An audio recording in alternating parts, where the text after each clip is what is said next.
대기업 출신도 무너진다. 살아남은 단 한 가지 차이점. 살아오면서 한 번쯤은 이런 이야기를 들어본 적이 있으실 거예요. 저 사람 대기업 다니더니 은퇴 후에도 잘 살겠지. 하지만 현실은 생각보다 다릅니다. 퇴직을 앞두거나 이미 퇴직한 지인들을 보면 대기업 출신이라 해도 쉽지 않은 삶을 살아가는 경우가 적지 않죠. 오히려 너무 안일하게 생각하다가 새로운 국면을 맞이했을 때 오도 가도 못하게 된 분들도 많습니다. 그러다 보니 또 다른 이야기를 듣게 됩니다. 결국 살아남은 사람은 그동안 이것을 준비했더라. 어떤 분은 부동산을, 또 어떤 분은 재테크를, 또 다른 분은 전문 자격증을 챙겼다고 합니다. 하지만 그 모든 것을 통틀어 본질을 따져보면 단 하나의 공통점이 있어요. 바로 끊임없이 준비하고 배우고 시도하는 자세를 가졌느냐 하는 점입니다. 이미 자리 잡은 기업의 안주에서 월급에 기대기만 했던 분들은 은퇴 후 갑작스러운 재정적 정신적 공백에 무너졌고, 반면 가만히 있지 않고 꾸준히 다음을 생각한 분들은 놀라울 정도로 탄탄한 노후를 맞이했습니다. 오늘은 그 이야기를 좀 더 구체적으로 해보려 합니다.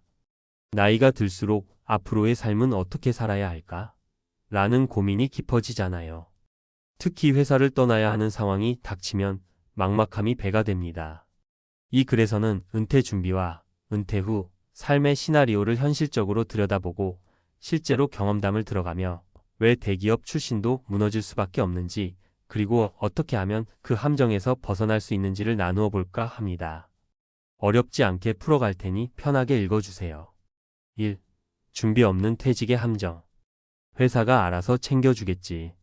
이런 생각 은근히 많은 분들이 하세요. 매년 성과급 받고 연봉이 오르고 안정적인 복지 혜택을 누리다 보면 어느 순간부터 매달 나오는 급여가 당연하게 여겨집니다. 문제는 퇴직이라는 문턱 앞에서 그 당연함이 하루아침에 사라진다는 거예요.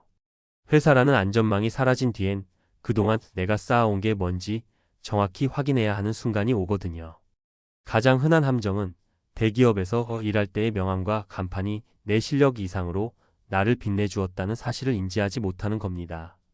회사가 주던 후광이 사라지고 나면 내 진짜 역량과 가치는 무얼로 보여줄 수 있을까?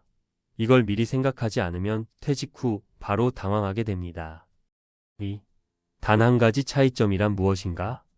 수많은 퇴직자들을 지켜보면 결국 자신을 끊임없이 업그레이드 해나가는 사람이냐 아니냐가 노후의 삶을 극적으로 가른다는 걸 알 수 있습니다.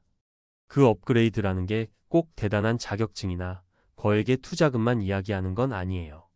평소에 작은 투자라도 꾸준히 공부하고 실천했다든지, 취미 생활을 발전시켜서 나중에는 부업으로까지 연결했다든지, 회사에서 여러 부서의 업무 스킬을 익히며 팔방미인이 되었다든지, 이런 다양한 시도와 경험이 결국 퇴직 후에도 길을 만들어 주거든요. 말 그대로 어느 순간 회사를 떠나더라도 그래, 나는 이것도 해봤으니까 하는 자신감을 가질 수 있다는 게 중요해요. 3. 실제 사례로 보는 준비된 퇴직의 위력. 이제 조금 더 구체적으로 제가 주변에서 직접 들은 3가지 사례를 소개해 드릴게요. 사례를 보면 정말 어떤 선택을 하고 어떻게 준비했느냐에 따라 은퇴 후 삶이 크게 달라진다는 걸 느끼실 거예요. 사례 1. 지나친 자신감이 부른 뒤늦은 후회. 김성훈 가명씨는 25년간 대기업 재무팀에서 근무했습니다. 평소 일 잘한다는 소문이 자자했고 고액 연봉에 탄탄한 복지 혜택까지 누리며 살았죠.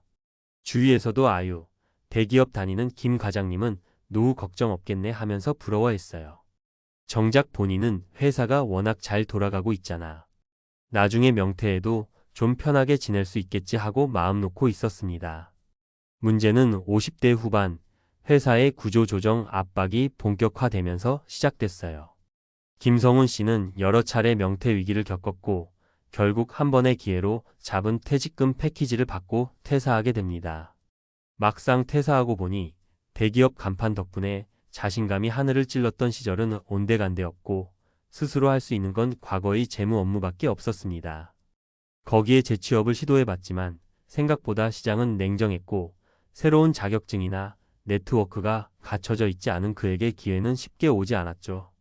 결국 퇴직금으로 적금 넣어뒀던 자금을 일부 깨서 생활비로 쓰고 가족 지출까지 줄이느라 애를 먹었습니다. 대기업 경력도 직급도 빛을 잃고 나니 남은 건 조금 늦게 시작한 후회뿐이었다고 해요. 사례 이 취미가 부업이 되고 부업이 주업이 되다. 이영주 가명 씨는 20년 가까이 마케팅 분야에서 일했습니다. 대기업 특유의 바쁜 스케줄에 치이면서도 주말마다 틈틈이 자기 취미인 베이킹을 즐겼어요. 사진 찍어서 블로그에 올리기도 하고 사람들이 물어보면 레시피도 기꺼이 알려주는 소통형 성격이었죠. 그러다 50대 들어서면서 내가 일을 그만둔 뒤에도 이 취미를 어떻게 발전시켜 볼 수 없을까 하는 생각이 들었다고 해요. 그래서 반차를 내서 베이킹 클래스도 등록해보고 관련 자격증도 슬쩍 준비해뒀죠. 혹시 나중에 회사를 나오면 카페를 하거나 베이킹 공방을 운영해보면 어떨까 하는 마음이 있었습니다. 다행히 회사가 조기퇴직을 제안했을 때 이영주 씨는 상사와 후배들에게 저 나중에 작게라도 카페 해볼 계획인데요. 한번 응원해주세요. 하고 은근히 소개를 했습니다. 함께 일하던 사람들도 좋아해 주었고 입소문이 조금씩 번졌어요. 결국 퇴직 후에 바로 자신만의 공방을 차렸고 대기업 마케팅 부서에서 일했던 경험이 단골 확보, SNS 홍보, 매장 운영에 큰 도움이 되면서 지금도 안정적으로 운영하고 계십니다. 본인은 내가 회사 다니는 동안 가볍게 했던 취미들이 이렇게 인생 이막을 열어줄 줄은 몰랐다. 일찍 시작한 게 신의 한 수였지. 라며 웃어 보여요. 사례 3 지식과 인맥을 자산으로 바꾼 네트워킹 전문가. 박현우 가명 씨는 대기업 인사 HR 부서에서 20년 넘게 근무했어요. 이분은 특이하게도 부서를 옮길 때마다 항상 다른 부서 동료들과 폭넓게 교류를 했습니다. 업무와 관련 없는 분야라도 이 사람은 어떻게 일하지? 어떻게 성장해 왔지? 하면서 관심을 가지고 대화를 나눴어요. 결과적으로 본인의 업무 역량이 확장되고 회사 내에서 저분은 부서와 관계없이 사람들을 잘 아는 분이라는 평가를 받았습니다. 어느 정도 나이가 들었을 때 박현우 씨는 회사 안팎으로 형성된 인맥을 활용해 사내외 컨설팅을 할 수 있는 팀을 꾸리기 시작했어요. 세미나를 열어보기도 하고 좋은 주제를 찾으면 먼저 기획서를 써서 임원들에게 제안하기도 했죠. 회사가 한직으로 밀려나든 명태가 오든 상관없이 내가 가진 네트워크와 정보력, 소통 방식이 곧 나의 경쟁력이다 하라는 믿음을 지닌 겁니다. 퇴직 후에는 다양한 후배와 지인들을 엮어주는 브로커 같은 역할을 해주면서 컨설팅 수익을 올리기 시작했어요. 회사에 몸담고 있을 때부터 신용을 쌓아왔기 때문에 사람들도 기꺼이 그를 믿고 협업을 하게 되었다고 합니다. 결국 그는 내가 언제 은퇴했는지도 모르겠다.